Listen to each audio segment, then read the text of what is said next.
सीख वाली कहानी। School master. राजा नाम का एक लड़का बहुत दिन से नौकरी की तलाश कर रहा था। अंत में उसे स्कूल टीचर की नौकरी लग गई। जिस स्कूल में उसे पढ़ाने जाना था वो शहर से काफ़ी दूर एक गांव में था, इसीलिए उसे गांव के आसपास ही किराए पर एक घर लेना पड़ा। लेकिन वो घर भी स्कूल से काफ़ी दूर था। रोज़ रोज़ पैदल स्कूल आने जाने लगा। कुछ महीने बाद जब उसके पास अच्छे खासे पैसे जमा हो गए तो उसने उस पैसे से एक बाइक खरीद ली ताकि उसे पैदल स्कूल ना जाना पड़े। राजा जब भी स्कूल जाता और रास्ते में कोई उसे पैदल दिख जाता तो वो उसे अपने बाइक पर लिफ्ट दे देता। स्कूल से वापस आते समय भी राजा वही करता। ऐसा एक भी दिन ना हो जिस दिन उसने किसी को अपने बाइक पे बिठाए बिना स्कूल गया हो या फिर वापस अपना घर आया हो।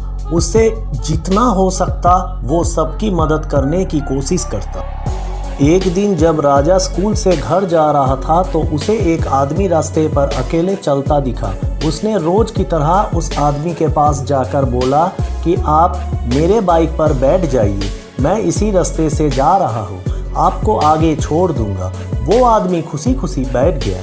कुछ दूर चलते ही राजा को पीठ पर नखीला कुछ महसूस हुआ।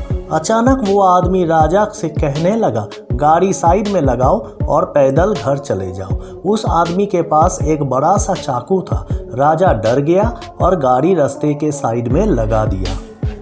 फिर वो आदमी बाइक लेकर चला गया और राजा भी अपने किस्मत को कोसते कोसते घर जाकर सो गया। राजा बहुत दुखी था और भगवान से बार बार ये कह रहा था कि मैंने तो सबकी मदद चाहा, फिर मेरे साथ ऐसा क्यों हुआ। अगले दिन जब वो सोकर उठा तो उसने देखा कि उसकी बाइक घर के बाहर खड़ी है और उस पे एक चिट्ठी भी रखी है। जब उसने चिट्ठी को खोल के पढ़ना शुरू किया तो उसमें लिखा था, मास्टर जी मुझे माफ़ कर देना, मुझे पता नहीं था आपकी बाइक आसपास की गांव में इतनी पॉपुलर है। जिसने भी मुझे इस बाइक पर देखा उसने ही मुझसे पूछा कि ये तो मास्टर जी के बाइक है, तुझे ये कहाँ से मिला।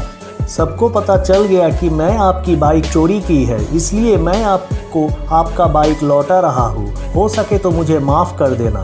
इस चिट्ठी को पढ़ने के बाद राजा बहुत खुश हुआ और भगवान को धन्यवाद किया। उसे ये विश्वास हो गया कि भगवान हमेशा अच्छे के साथ अच्छा ही करता है। इस कहानी का सीख है, हमेशा दूसरे की मदद करते रहो, भगवान तुम्हारे साथ गलत नहीं होने देगा।